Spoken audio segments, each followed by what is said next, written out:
Oh, yes. This is the Hardcore Marketing Show. I'm Casey Cheshire, your host for this epic journey.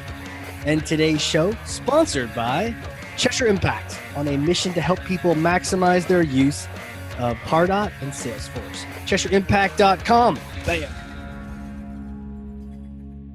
Yes, that's it. We're live just like that.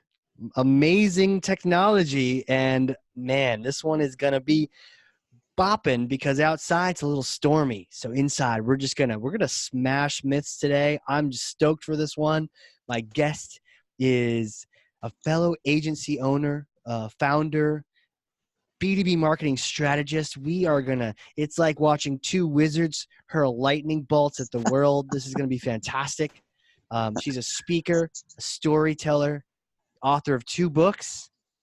It's crazy, people. Even writing one book is insane. Founder, CEO of B2B Marketing Strategist at Marketing Interactions. Ardath Albee, how are you, ma'am? I am great. So excited to be here, Casey. Man, I almost lost myself in your introduction. I was having so much fun with that. So this is going to be fantastic. This is our marketing leadership series. We're talking strategy, talking technology, talking process, talking personas and data, and we're going to poke at some of the analysts that don't know what they're talking about. We're going to throw down some fire here. So I would like to pass you this. Oh, hold on, it's heavy. All right, here you go. This is Thor's hammer. Go ahead, take that and smash for me some kind of marketing myth, bogus strategy, misconceptions you've been hearing out there. Yeah, well, I'd like to start with one that just really ticks me off, and that is when an analyst firm, and we'll name them Serious Decisions, comes out and says personas are dead. You don't need to build personas anymore by talking to anyone. You can do it based on data. So you can collect all this data and create your personas, and it's the silver bullet, easy way to do it, and you no longer need to put in the effort to talk to anybody. They seriously said that? They did, and it was on LinkedIn, and I jumped in being my usual blunt self and, basically said this is bullshit and you can't do that because the only thing you're going to get from data is what somebody does. You're not going to find out why they did it, what they intended in the first place, what they wanted, if they actually got what they wanted, and you have to do the hard work. There is no silver bullet to marketing. I'm sorry, but there's not. And, one of the biggest things I'm seeing, I'm kind of a research buff, so I download a lot of data and research.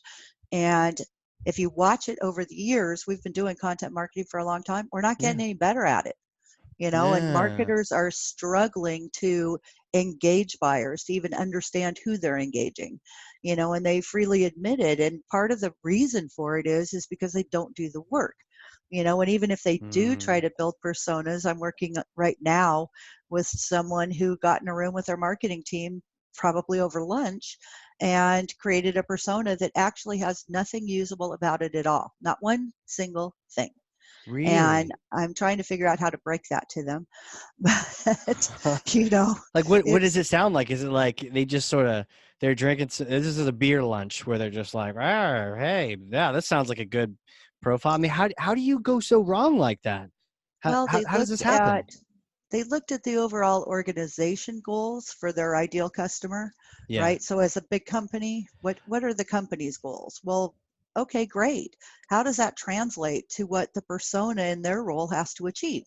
What's their version of that? How do they feed into that? What part do they play in that?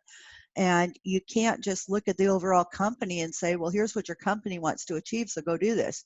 It's not going to resonate because it doesn't have any direct impact on them and their role, what they're responsible for, what their performance is based on, any of those things. And then they went and looked at stuff like, well, during each stage of the process, what kind of content are they going to look for? And they did it by format. Well, that tells you a whole lot, right? No. They may want a white paper in some stage, but do you know about what? No. Where are they going to go? Well, vendor websites or analyst sites. Great. Which ones? Industry sites. Great. Which ones? Where do they hang out? If you don't know that, how would you go place a native ad, piece of content on a site that's going to intersect with them? How would you figure out, where to be? what social media to be on, what are they interested in? And so we really need to figure out, based on their perspectives, what do they care about? And I'm sorry, but data isn't going to tell you that.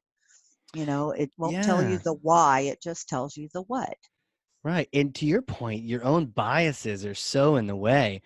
And you can't really ask open-ended questions on those things. And to your point, it's that secondary question too.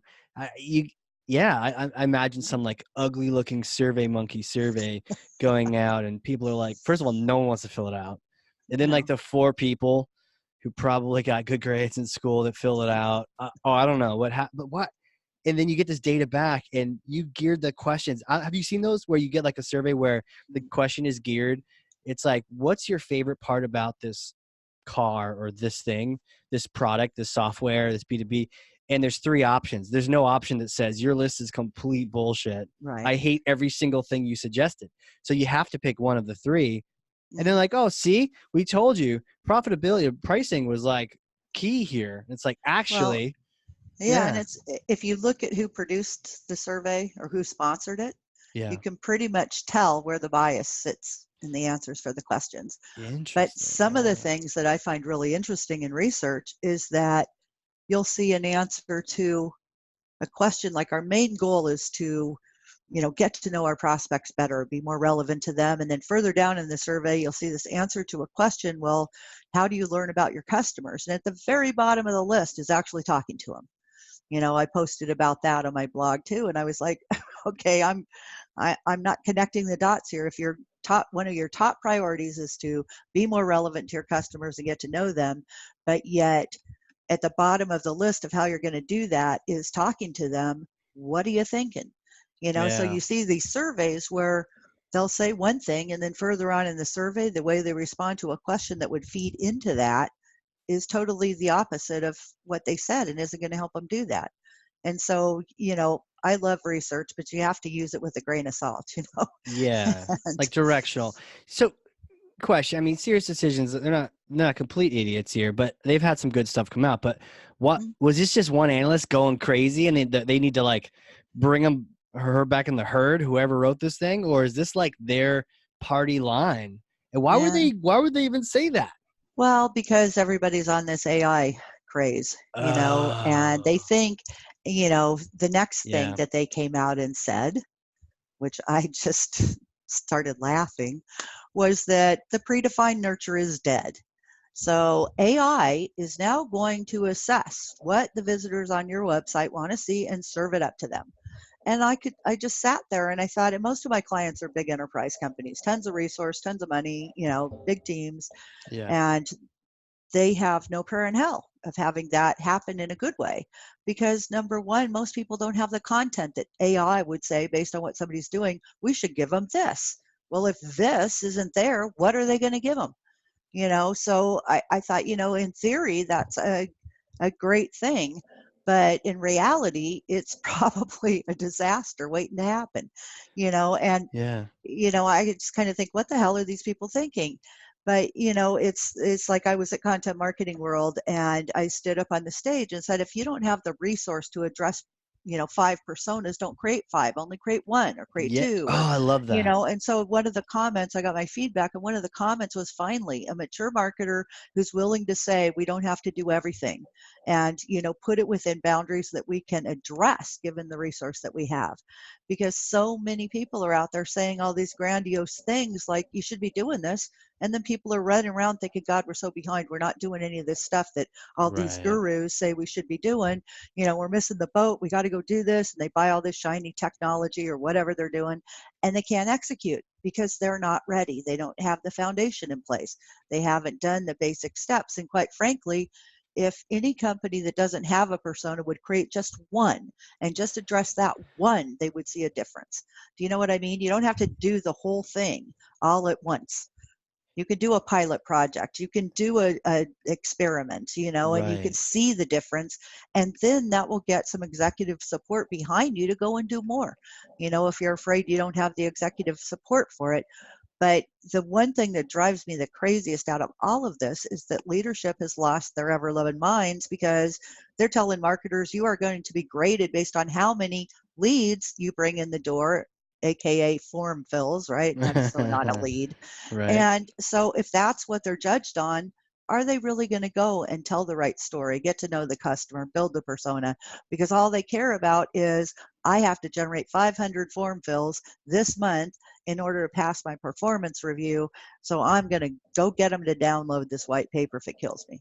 I mean, and whether or not that results in anybody who's actually intending to buy anything ever, or even could, is beside the point. And I just, it just drives me crazy that we're still focused on this volume and these metrics that are more like vanity metrics than meaningful anything.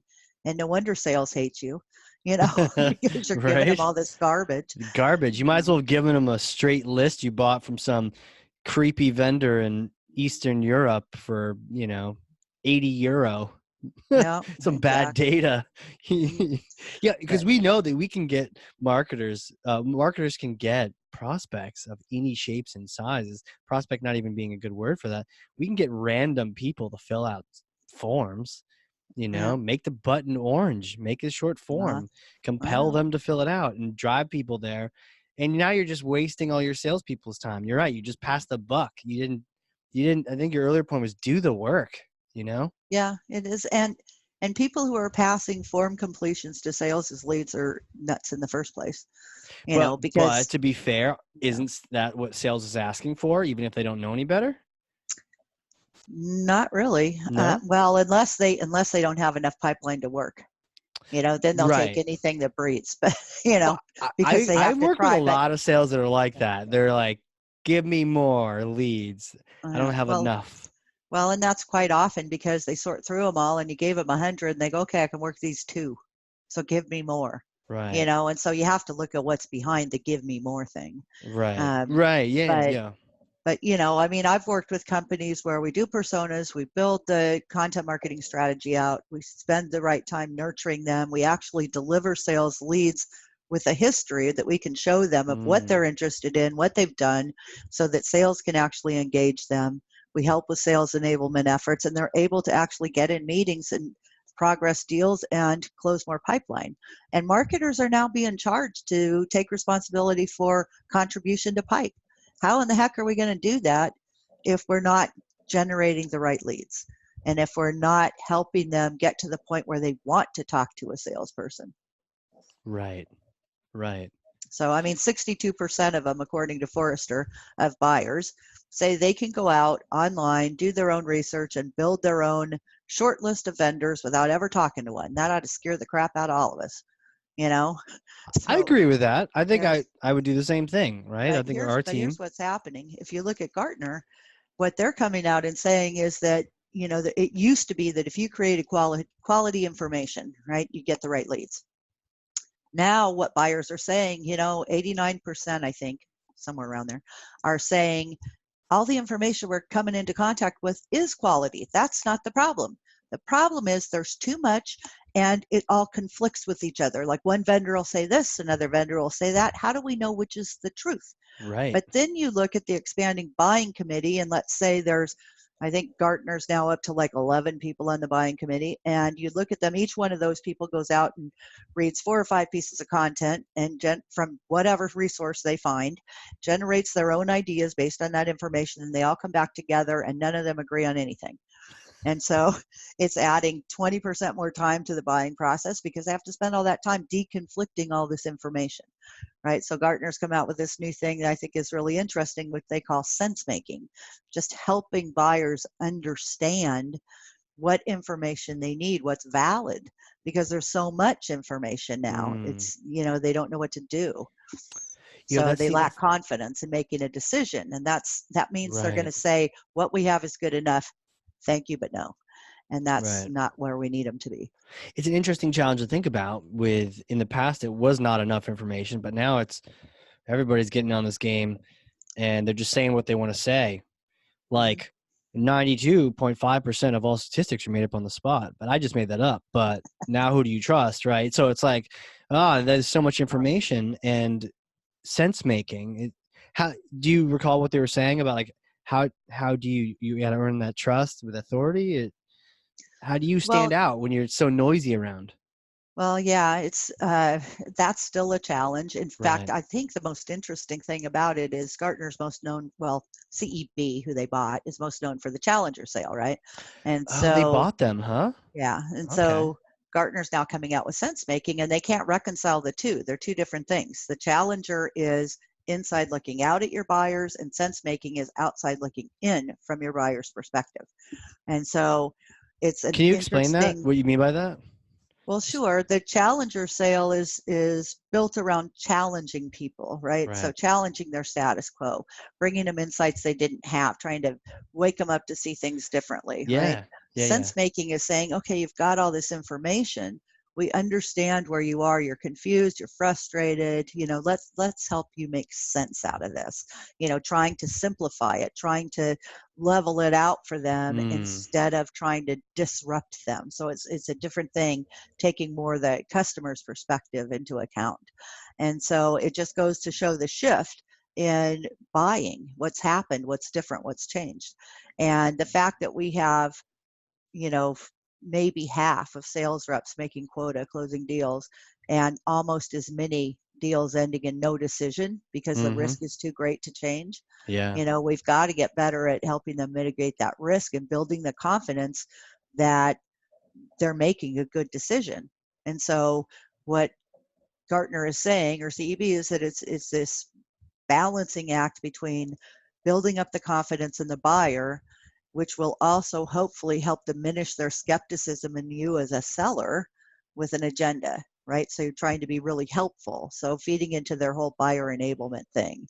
How do we enable buyers to buy? Right. And it's something that really needs to happen, especially in complex sales, which is where I spend most of my time.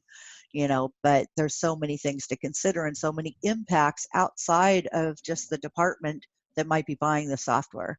Like what Right. processes change for everybody else, and how does that impact them and their teams and whatever. So it's, Do you see the sense making as just another thing, or are they raising a valid point? Because I see what you mean about the challenger sale. You're saying no, actually, we know you better than you even know yourself. And with the sense making, you're kind of saying, well, what have you're hearing a lot of things. What have you been hearing? Let me try to help you sort through it. right. Well, I think it's, in the way I'm looking at it, and from my perspective, it's kind of about, okay, you've got this confused buyer who's got all this stuff. And how can you um, bring them some context? How can you arouse their curiosity instead of, transition them from overwhelm to curiosity?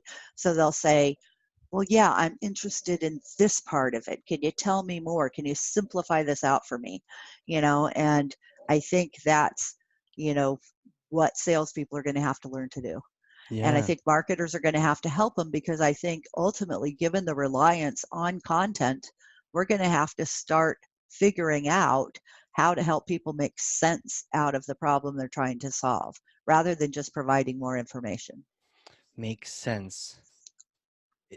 Is that like helping them, giving them the framework? I like that you said context, Yeah, helping them see the simplifying it. birds, the birds from the trees, from the hmm woods. Yeah. Yeah, simplifying it and focusing on Simplify. what are the main components they need to think about, right? Not everything. We're dumping the kitchen sink on them. And so we have to really figure out what, and this is why personas become even more important. So if you look at this problem they're trying to solve, Mm-hmm. there's probably, given like the complex tech stuff I help clients sell, there's probably a bunch of different stuff that figures into that, a bunch of different features and, all this stuff. Which are the most important to that Mm. persona? What do they care about the most? What's going to have the biggest impact on what they're responsible for? How could you just simplify that piece of them, get them really interested in that, so that it kind of becomes the anchor for them in consideration of that solution, rather than looking at, well, this solution has 57 features and this one has 72. Which one should I choose? That's not the way, no wonder people are overwhelmed. And so Yeah. we have to really think about outcomes. We have to think about, you know what value are they really going to get. And, 9 times out of 10, when I'm talking to customers, what I hear them say a lot of the time is, when I ask them, what do you wish you would have known before you bought? And 9 times out of 10, it's like, well, we didn't really understand what we had to have prepared in order to move into this new technology. So our implementation took too long. It was, required a whole lot more work than we thought, because we had to redo all this other stuff so it would fit into the new system, and, whatever all those things are.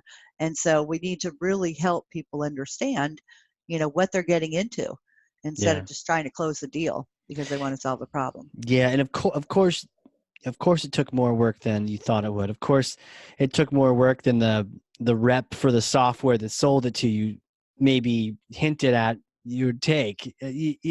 Yeah, I definitely see this, and I've also seen the challenge where that sort of SaaS or big tech sales rep, if you're not careful, if you didn't do your homework, didn't do the work, then very often if people are like, well, what should we do? And you're like, well, this tool can do anything. So you can do it however you'd like. And they're like, ooh, we want to jump off a bridge with it. And they're like, great. I'll send you the DocuSign. I'll Yeah. send you the SOW.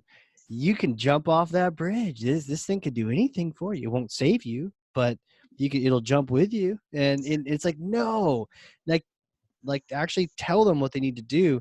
But it's also interesting that you mentioned the main components to think about. This just reminds me of that old practice of helping your customer write the RFP, telling them what they need to be looking at.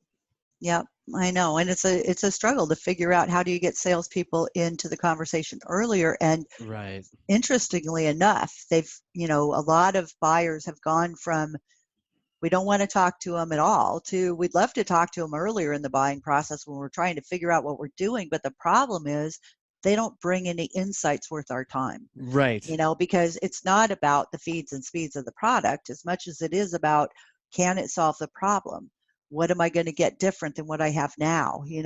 Those kinds of things. What's the future going to look like? I talked to a customer the other day for a client, and one of the things they said that they didn't do while they were buying was really pay attention to, what does the future look like with this product? What does the roadmap look like? Where are we going to end up in a couple of years? Are we still going to be relevant with this, or is it going to be relevant to us, or are we going to have to rip and replace again? Right. So they said we need to learn to focus on those things instead of just our immediate need. Right. And salespeople need to help them think that through. That's so true. So true.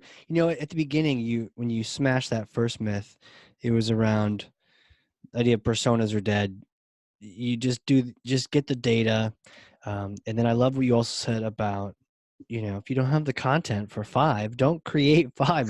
Don't feel like you need to make. And the cool thing is with personas, unless you're dealing with the multiple people to the bigger sale, you don't usually have as many personas as you probably have previously segmented. You might have 12 industries, but you may only have 3 personas. There's certain, and then times for how many roles you have, I suppose. Well, yeah, and people make the mistake of equating title to persona, and it's not. Tell me about that. And so, most of the personas I built, there's maybe 5, 6, 7 titles that could be that persona. And so it's about the role and responsibility. So if you look for, an easy example would be VP of marketing in a small company is the equivalent of a, director of marketing in a bigger company sometimes. Right. And so, if you're not focused on, a lot of my clients, of course, divide their segments by small, medium enterprise, or by industry. But let's say you have 5 industries you sell into. It's one persona and then 5 pivots. What shifts? Yeah. For manufacturing? What shifts for financial services? What shifts for technology? There are shifts, but it's still the same persona. They're still responsible for the same stuff. You're just going to talk about it a little differently because their industry has them look at things differently, Right. And so, but the other thing about personas and why I say don't build them if you can't use them is because if all of a sudden in 6 months you say, okay, we're ready to use this persona, it will have changed. It won't be the same anymore. Really? And so I have one client where within a year we discovered that their persona had drastically changed just because of the changes in the technology they were using and what that had meant to shift their perspective and how their actual department functioned. And so Do you we know had any, to go like, back. any more specifics on that? Like how does that persona, did became a more mature buyer, or? Well, their objections that we were focused on Yeah, were, and this is a conservative persona in finance, and their sure. perspective was, we don't like things we can't control. We don't like the unknown. We Yep. don't want to change. We like it the way it is. We were addressing all of those things. We'll come to find out 6 months later, we have to change. We have to embrace digital transformation. We are Wow. embracing it. So therefore, all the content that we had created and all of the things to answer the objection of we don't want to change, we aren't adopting technology, is now how fast can we adopt it? What should we adopt Wow. first? We need to change. If for another client it was Well, hold on. the You saw this. X. You saw this shift, Mhm. and this wasn't just another persona. This was No, this is the same persona, but we same had to persona. go back and relook at what are their objections, what obstacles do you confront when you're trying to sell to this persona, and they had changed. So Wow. it wasn't any longer that we don't want to change.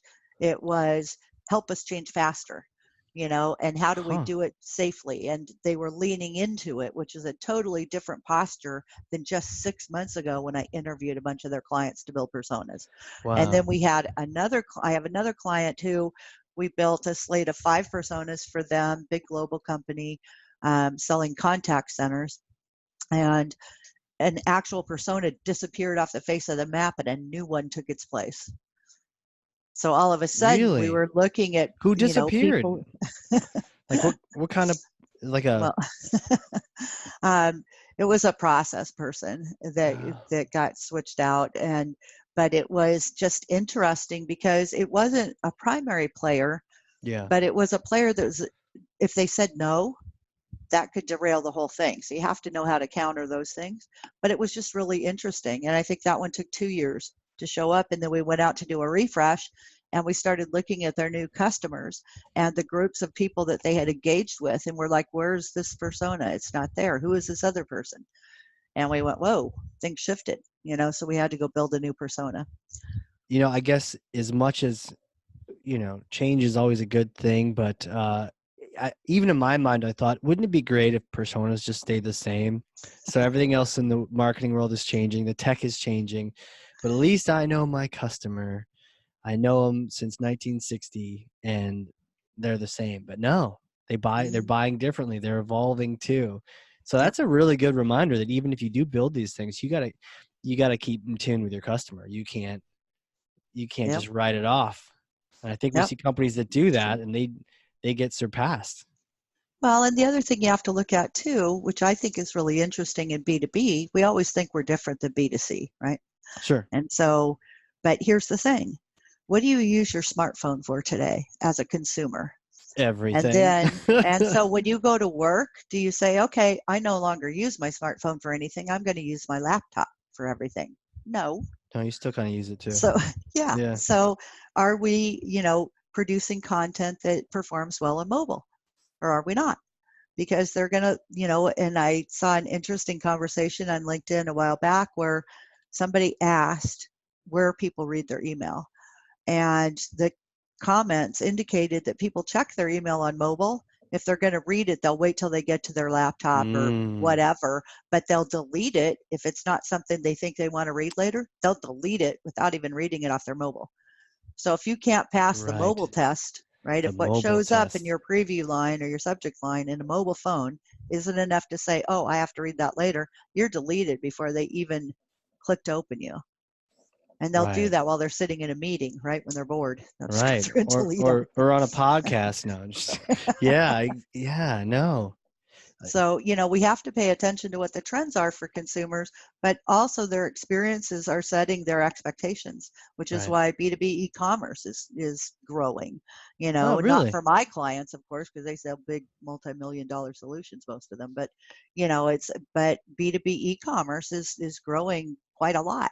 How well are we doing that?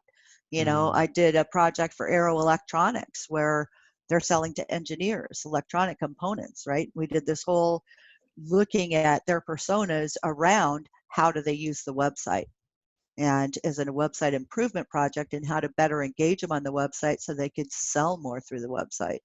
And engaging engineers is an interesting effort, I can tell you. Yeah, So, it is interesting.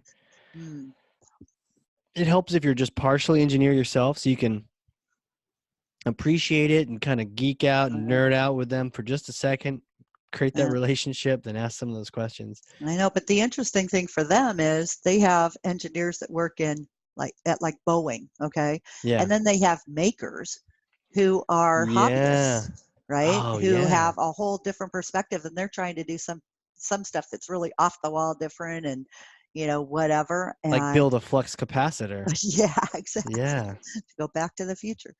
So And these would be two different so personas then for that well, yeah. electronics Uh-huh. company. And you would sell dramatically in market and sell to them dramatically different. You'd offer different options. They have different goals. And you said roles and responsibilities. Mhm. There's a different goal in mind for both of those people, Well, and they yeah, buy there is. differently. They Yeah. do. And so it was fascinating. I'm always fascinated when I look at different buyers and what they care about for my clients. It's Yeah. always really interesting. But you it's when people come to me and they say, "Well, can't you just create a content marketing strategy for me? We don't have time for personas." And I just sit there and look at them and say, "Who do you want me to create it for? And what Yeah. should we talk about? What do they care about?" You know? Yeah. And so you really can't. I don't know how to do it without knowing who the customer is, unless you're just creating crap that way that doesn't resonate with anybody except maybe you. And the Yeah. other thing I always love is when I'm on a conference call or in a meeting with a team I'm working with, and we're talking about a piece of content, and one of two things happen. Either the customer is never mentioned, they talk about what they're Mm. interested in. Let's create a white paper about this. I think Mm-hmm. it's really cool. Or they say, we can't create a white paper about that because I wouldn't read it. Well, you are not the persona. You know what I'm saying? Right. And they forget. They get all invested in this stuff, and it's kind of like, well, I wouldn't do that. So why would we do that to our customer? Even if you're a marketer selling to marketers, you are not your customer. you know Right. so Right. Or it's at least you different. may be only one of multiple personas Hmm. for So, sure. but the other thing people try to do is talk to everybody with one piece of content, and I don't know how you do that. How do you do that and be helpful to anybody? And so what you end up Right. is this piece of content that is so high level that it doesn't say anything helpful to anybody who reads it, you know and that's a big mistake. And they do it because they say, well, we don't have resource to create 5 pieces of content, we only have resource to create one. Well, I say bullshit. I say you can create 5 pieces of content if you create one good piece and then spin it for Yeah. each different person. Do you know Right. what I mean? Because it's not necessarily that the information is different, but maybe how you present it or how it applies to them. But you could Mm. create one solid piece of content and then spin it based on what each persona cares about. Have you seen a good example of that? And how I is well, it I've just changing created them. words? Are you? Yeah, yeah, I'm sure. Are you changing words and sentences? Well, it depends on what it is. Now, for Yeah. example, one of my clients, Sykes, it's the contact center Oh yeah. company, we created content that was for the different personas. And what we were able to do, because it was information they all needed, Yeah. was change the introduction and the conclusion and keep the body the same. Oh yeah. So we did that. We also did a series where we had to make some adjustments for terminology, and some of the ways we phrase some sentences had to be rewritten to Right. apply to the different personas, but it wasn't a total rewrite. Right. Essentially, it was the same content. We just updated it based on what each persona would care about. So it can be simple, it can be a little more complex, but we don't have to reinvent the wheel. And I think that's what marketers don't get, Right. because they don't really understand their customers, so they think they have to create all this different content.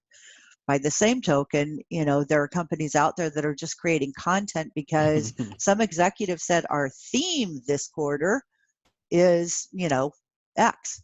And so they create all this content about this theme, which Oh is yeah. actually one-off content that doesn't connect a story to anything. And so then they say, okay, we need a nurture program. Use that content. We need to get more out of it.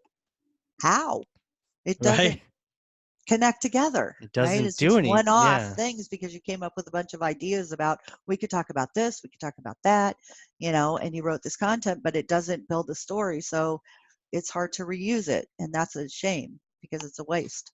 Everything Yeah. you create should be able to be repurposed and reused in like 5 to 10 different ways, whether it's combined together with other things to create a bigger piece, Ooh. or there's a longer piece and then a shorter blog post, or there's social media posts, or you decide to turn it into a video, you Yeah. know, or whatever. But you should be able to reuse it, use it as part of a nurture stream because it fits into a storyline.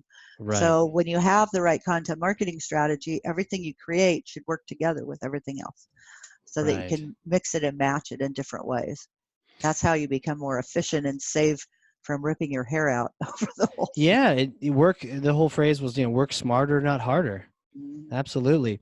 I love to take you back because I get that I need to make sure I'm clear on what persona is, because I know we've talked about this in marketing before. I know there's a lot of vendors that want to tell you what a persona is, but you're doing this day in Yeah. and day out. You're in your work, and if it didn't work, you wouldn't be here. You'd be selling Yeah. fast food or something, it's working. So what is a persona to you? What are the parts that make it up? Yeah.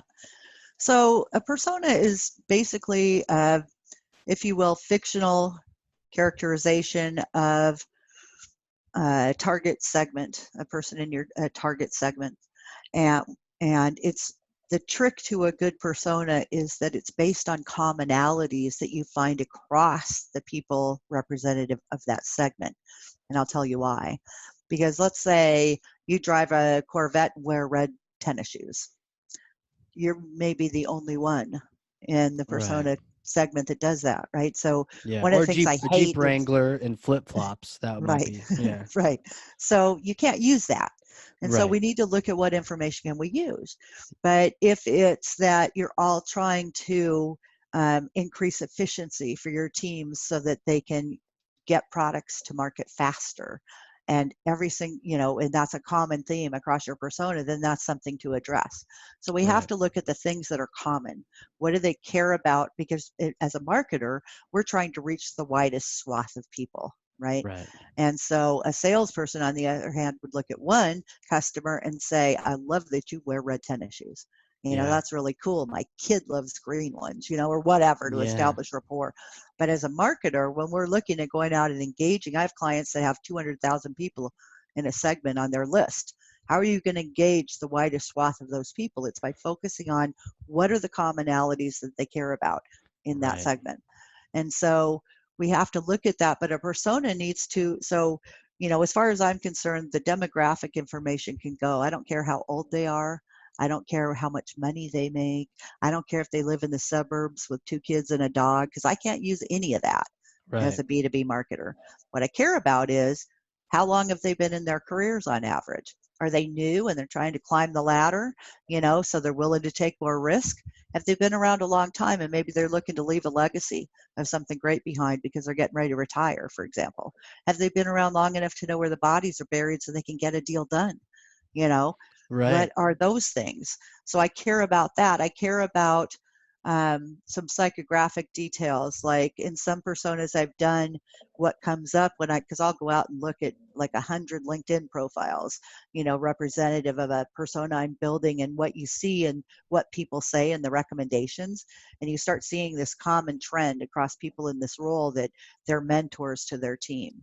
You know, so then you can create content based on how this helps their team, right? How they can help their team by doing this. Right. You're You looking can at these find out, profiles and kind of right. just sort of, And yeah. so you start seeing stuff that's repeated again and again, and they're detail oriented. Well, that's different. That means your content needs to be really specific.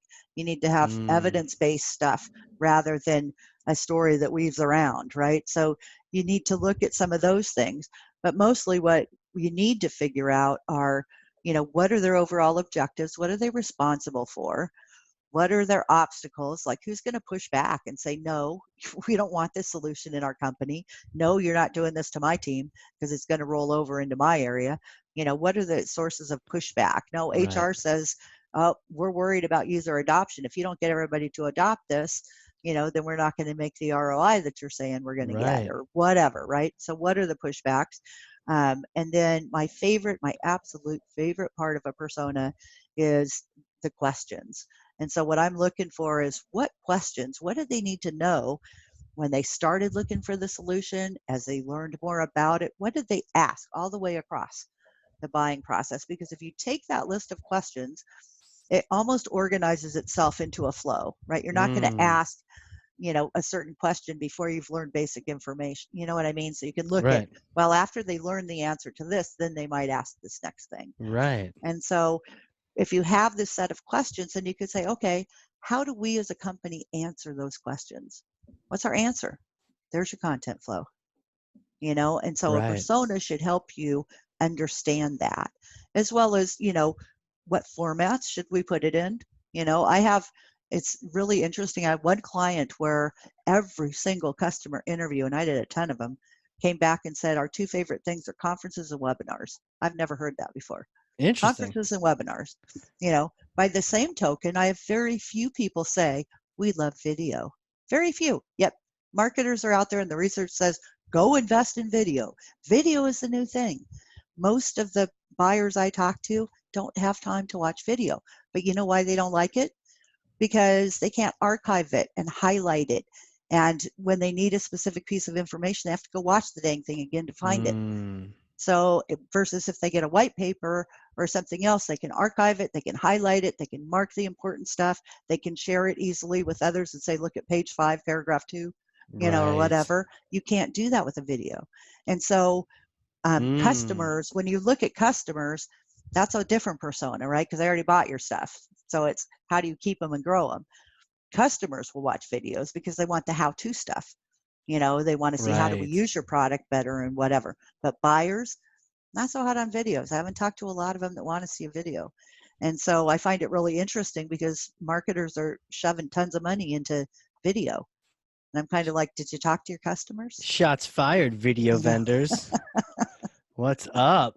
What is up? Well, and I think it can be good, but a lot of videos are just terrible. Yeah, it's true. You've got talking heads out there doing God knows what, Except for these two talking heads. These are brilliant talking heads. Exactly. Except for us. We do have show notes. So if anyone out there is like, what the hell, Casey? I don't have to write notes down on this podcast. Christina does an amazing job. And there are all these bulleted notes on the website. Wonderful. So, but back to your point though. Yeah, it's so interesting around the different aspects.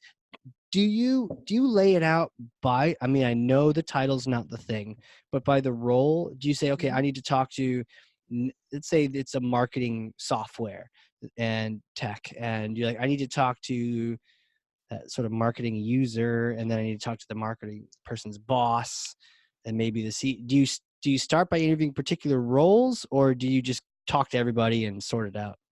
Well, the first thing I do is talk to the whole marketing team and the whole sales, not the whole sales team, but select salespeople, leaders, as well as reps.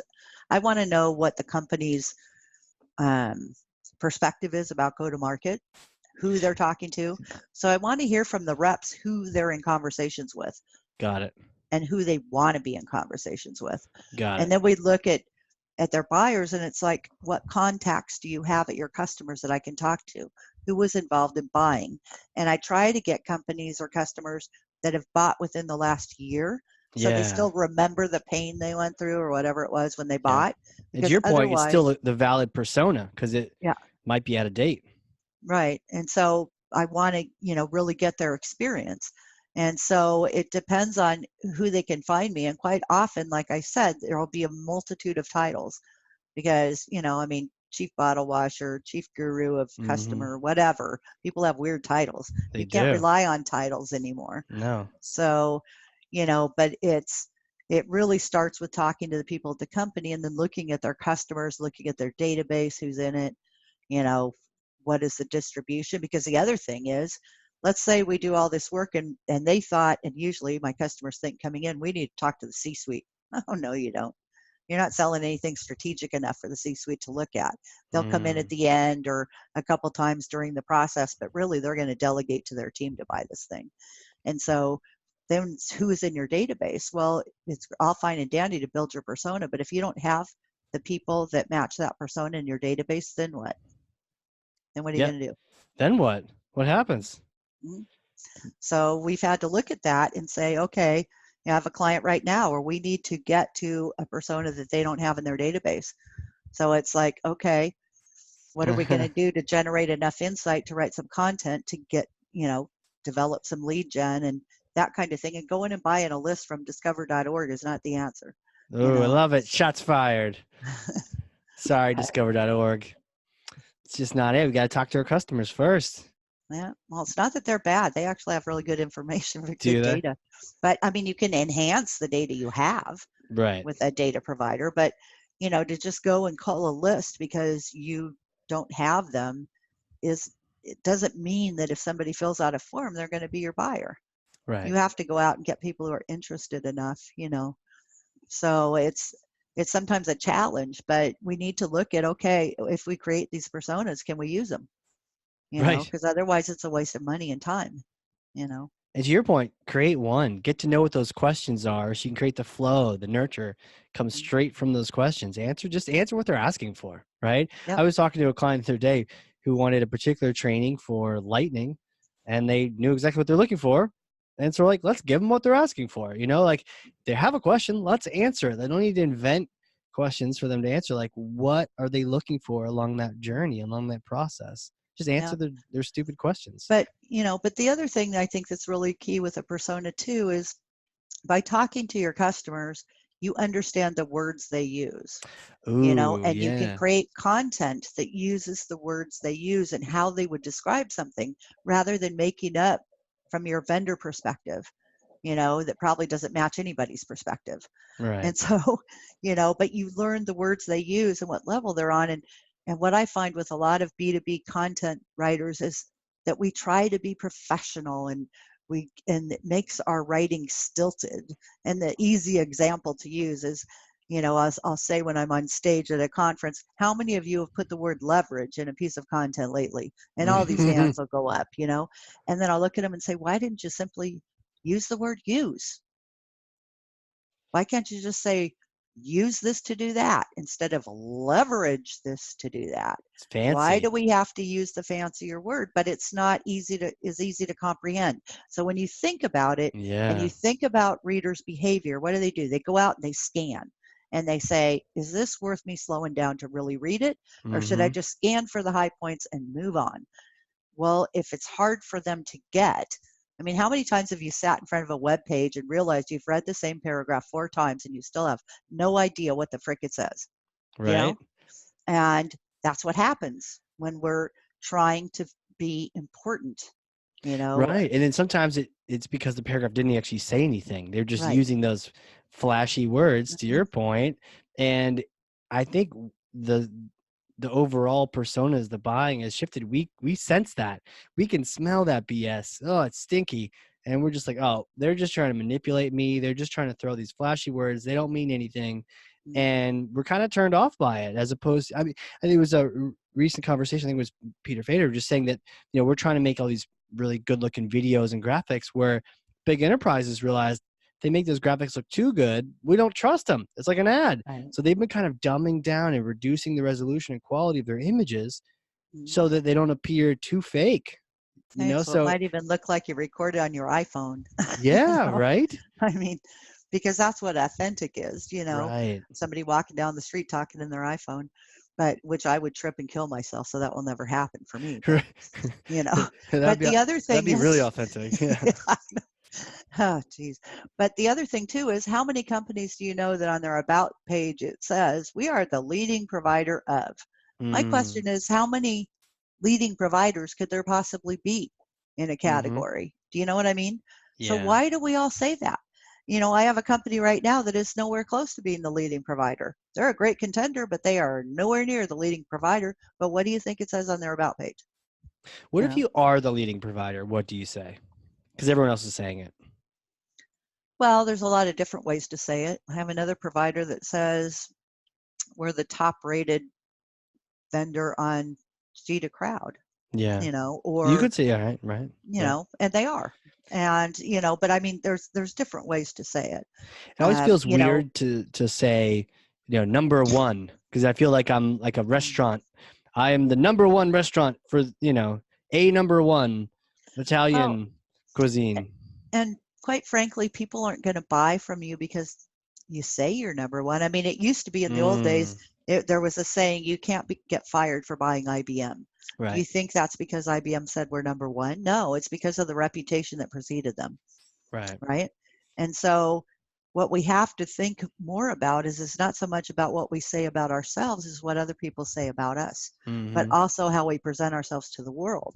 And so, it's just different. When you say it about yourself, it's just like everybody who proclaims themselves to be a guru on yeah, LinkedIn or social media or whatever.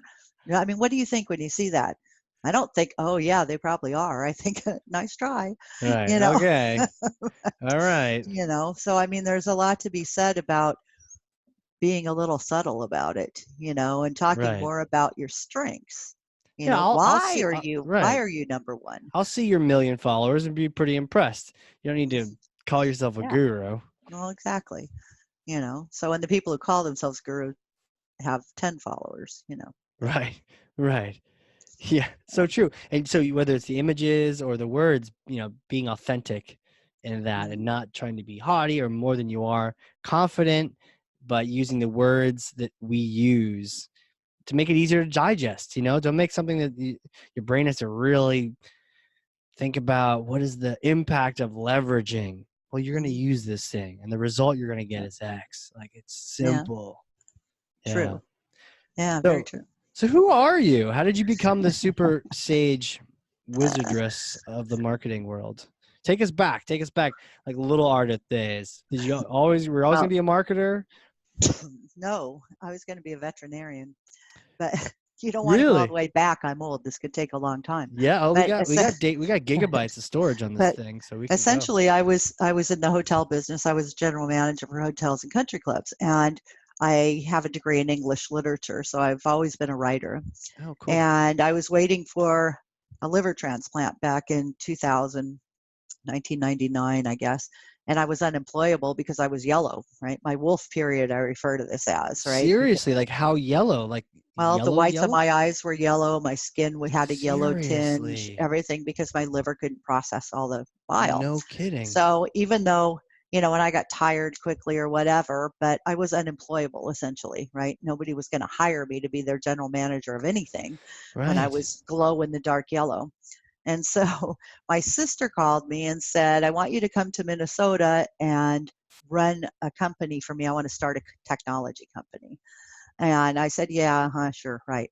I said, go get funding. Well, she went and got funding. Really?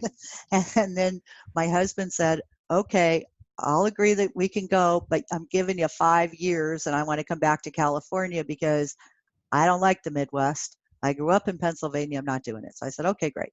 So we moved to Minneapolis, and little did I know that I would get my liver transplant there. I Oh, had been on the wow. list for 6 years.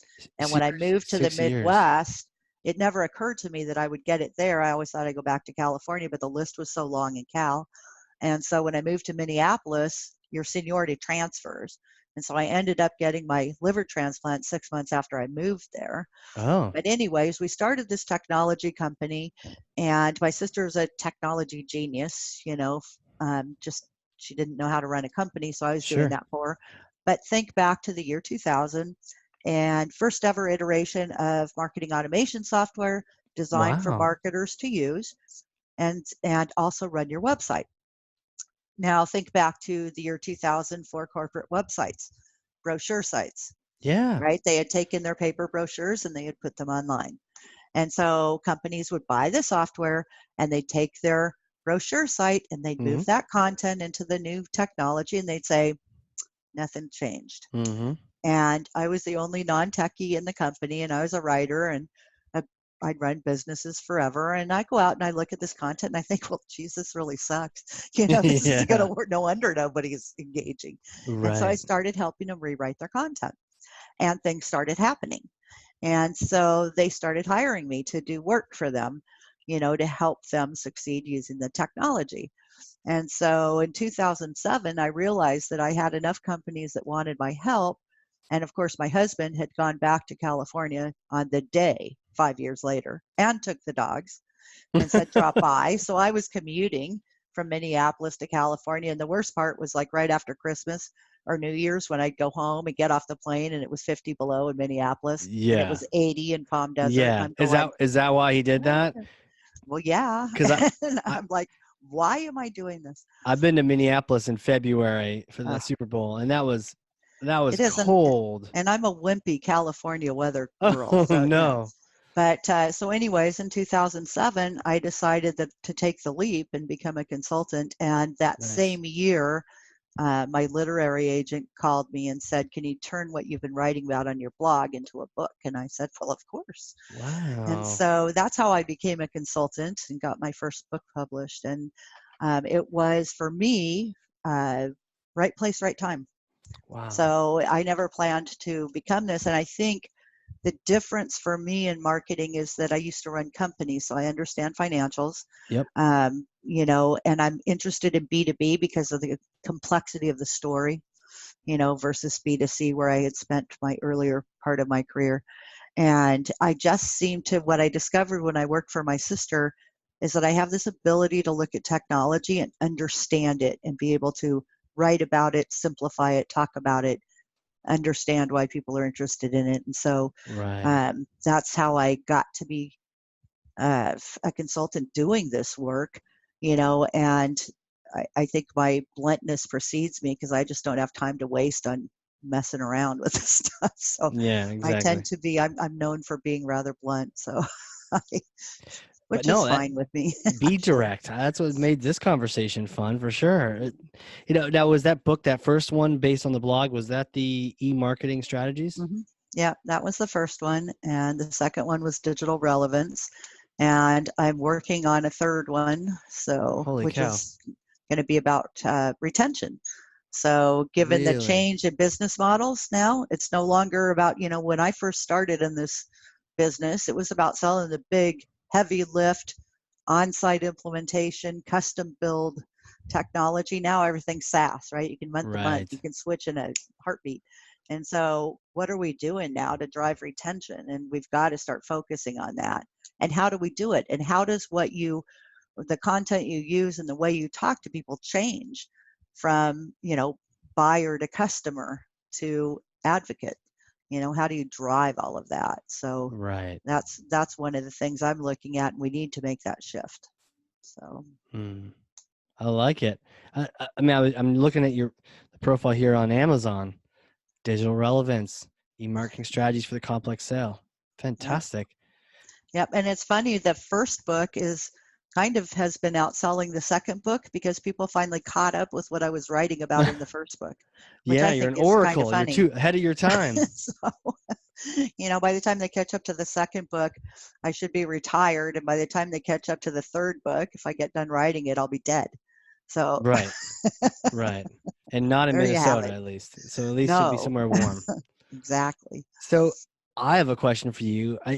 All this running of hotels and businesses and marketing and consulting, if you were to go back and advise yourself, let's say after you got out of school, you get the English degree, the business degree, you're going to go start running some hotels and, the health challenges. What would you advise yourself if you could go back in time and, at the beginning of your career, what would you tell yourself?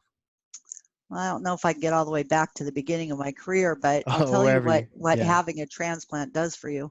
Back at the time I had my transplant, you couldn't get a partial. So somebody had to die for you to get the organ. You can't sit around and pray for someone to die, for God's sakes, Right. And so, but what you learn, and at the time I had the transplant, it was 70-30, 70 against my making it through this surgery. Really? Those aren't very good odds. They've since changed dramatically over the years, but remember 20 years ago, this is what it was. And so the biggest thing that I learned is to take risks. If there's something you want to do, go do it. You don't know how much time you have, and you need to be able, and luckily my husband was always the one who stood behind me and said, go do that. I'm here, and Mm-hmm. that was always a great thing for me, to be able to do that, because it's hard to do on your own. But taking risks, I think, is something that if you want something, go for it. Mm-hmm. What's the worst thing that could happen? Really? I mean, Right. we get all tied up and, well, I won't have an income. What if I lose my house? Well, what if you do? Buy another one. Right. Go make it back. I mean, I spent every dime that we had amassed when I was waiting for a transplant when I wasn't working. So when I got my transplant in 2000, I was 40, and I had to rebuild my finances all over again from scratch. And I went and saw a financial advisor earlier this year, and I'm almost there. I can almost retire, and I turn 60 next year, so I still have a long ways to go working, but I was able to rebuild everything. Wow. So you've got to take risks, and you need to go after what you want to do. Do something that makes you happy. I mean, when I discovered that I could actually make a living creating personas and stories for businesses, that help them get customers and make sales, I was the happiest person in the world. I love what Yeah. I do every day. But who thought, back in the day, who thought you could make money doing that? Right. And eventually I'll go back to writing fiction. I love writing fiction, but I make a living doing something I love every single day, and I get paid very well for it. What more Right. could you ask for ever? That's perfect. It's how You you know? do what Yeah, you love. exactly. You got to go figure out what that is, and don't let anybody stop you from doing it.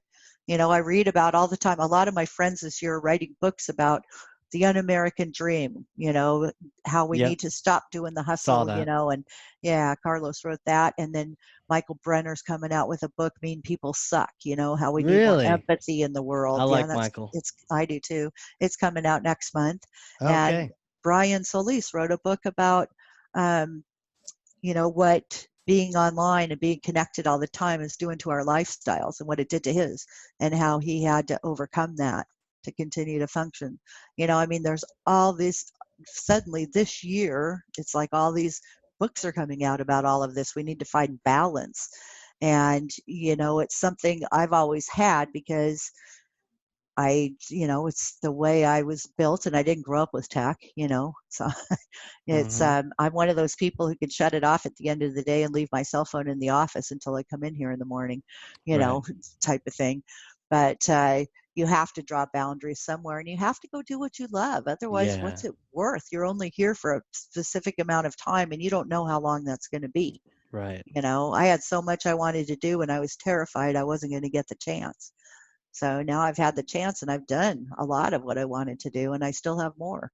So What an incredible lesson to be blessed with the health of that and having that be successful, but also people call it a second chance or whatever. I don't know if you've called it that, but just like, okay, got it. I'm going to go do this. Like, yeah, like, it's like the big slap upside the head. yeah, come on, get out there, go do I what you wish want to nobody do. else to have that kind of slap, but Agreed. Like, learn it here you, on the podcast. You don't need to yeah, experience it yourself, but exactly. yeah. So, but it does pay off, and I'll tell you what, when you're happy doing what you're doing, it will come.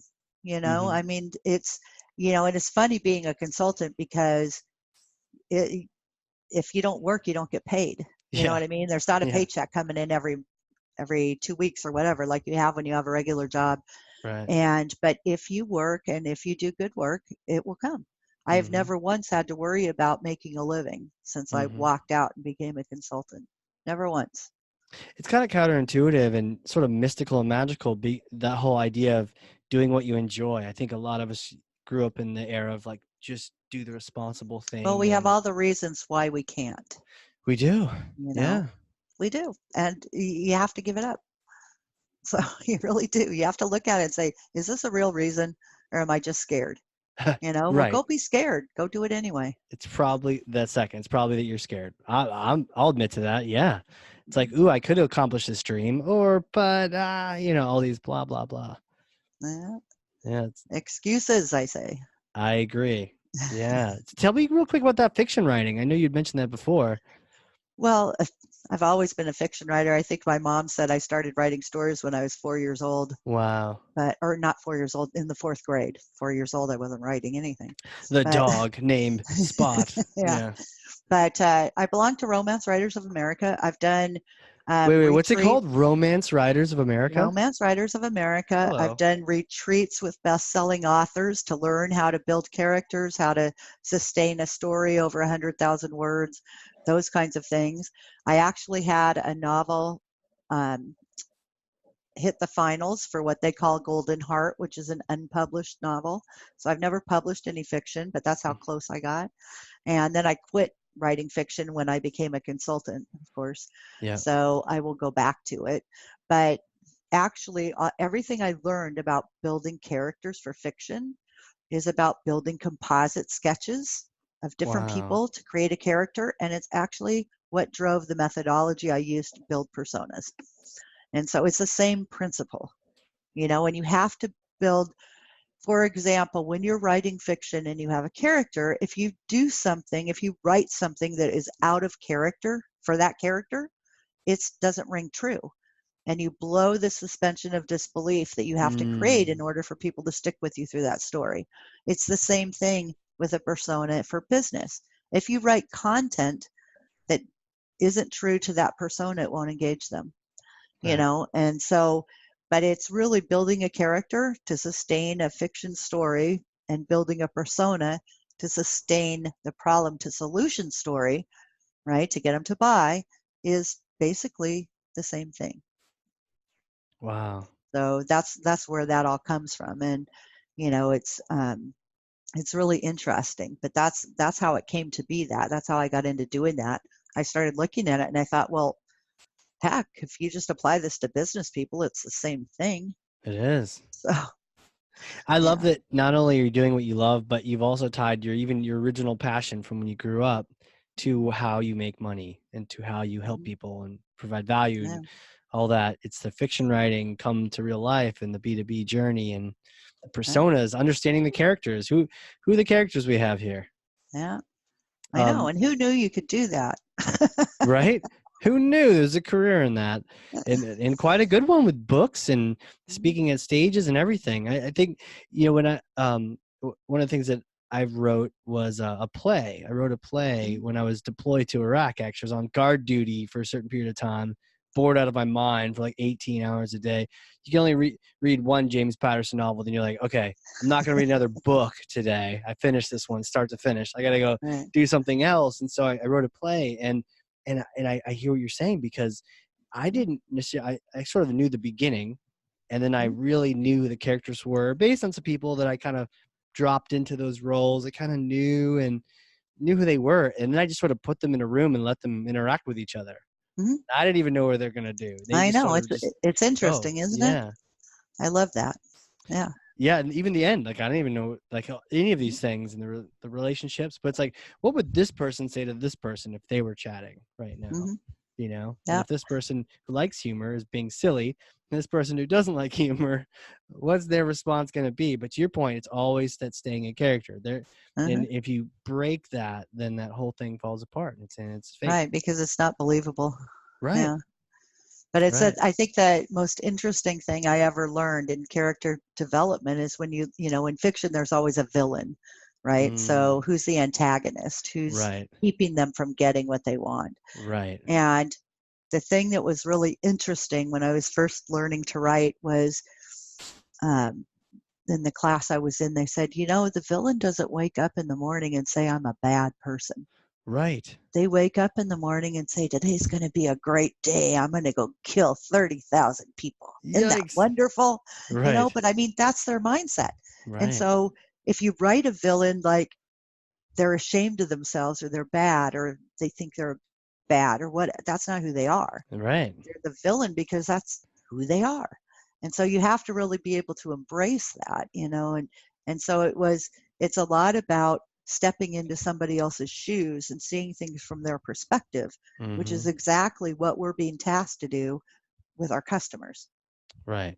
right? And so, but it's really interesting. I've never forgotten that. And it's kind of like when I think I know the answer to something or whatever, and I look at it and I can feel it's not right. I'm like, They didn't wake up and say, today I'm going to be a bad person, Right. So you have to be true to who they are. That happens a lot with the interdepartmental type things like sales, marketing. They're not trying to do each other wrong. They maybe are using the wrong language. They're probably creating the wrong, marketing, sending the form fills like you had said at the very beginning. They didn't set out to do that. Maybe they didn't know that what they're doing is sending a crappy lead. And so just kind of take a step back. We're on the team here. And, we're not, no one's waking up being the bad guy, like you're saying. Yeah. Yeah. Very, Exactly. very cool. Well, this has been fantastic. Thank you so much for being on here. Where can people reach out, connect, social medias? Where can they get more of this? Yeah, well, thank you so much for having me. It's been great fun. And my website is marketinginteractions.com. On Twitter, I'm Ardath421. And if you just look up my name on LinkedIn, you'll find me. Please reach out, connect, say hi, what have you. Absolutely. Yeah. And don't be a stalker. Tell her you found her on the podcast and which one. And yeah, I mean, it's fantastic. We'll put all those URLs in the show notes. And everything too. Do you have any conferences coming up that you're going to? I know you speak at a lot of different places. I do. Next week, I'll be in Los Angeles at B2B Marketing Expo. Okay. So I'm talking about, and this is a new one for me, but it's come up that a lot of companies are dropping the ball in the middle. Like they generate the lead, and then there's like an 8-month sales cycle, but there's no content in the middle. And then they have the end of sale content, but there's this gap. So I'm talking about the dirty underbelly of mid-funnel marketing, if you will. Ooh, so I'm talking about that. And then in the middle of October, I'll be in Washington, D.C. at Marketing Profs. Oh, cool. So, and then that's a good one. I'm teaching, if you want to learn how to work with personas, I'm doing a persona workshop at DX Summit in Chicago on November 4th. November 4th. And that's the DX Summit. Yeah, okay. in Chicago. Is that like an extra add-on for the summit, or is that just a part, like sign up for the summit and that's It's the first day is workshop day. Oh, so very cool. I start off in the morning talking about personas, and then Carrie Bodine follows me talking about mapping the customer journey. So how personas work into that. Oh, that's cool. That's a good progression. Yeah. Very good. I'll have to check that out. You said November 4th.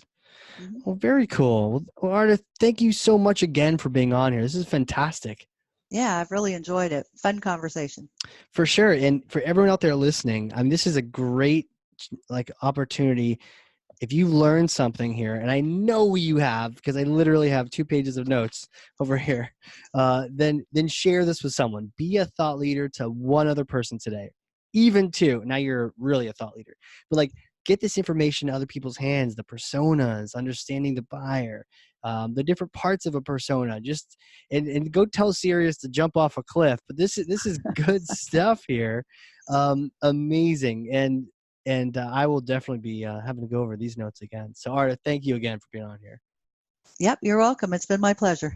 Absolutely. And everyone else out there, we'll catch y'all next time. This has been the Hardcore Marketing Show. See ya.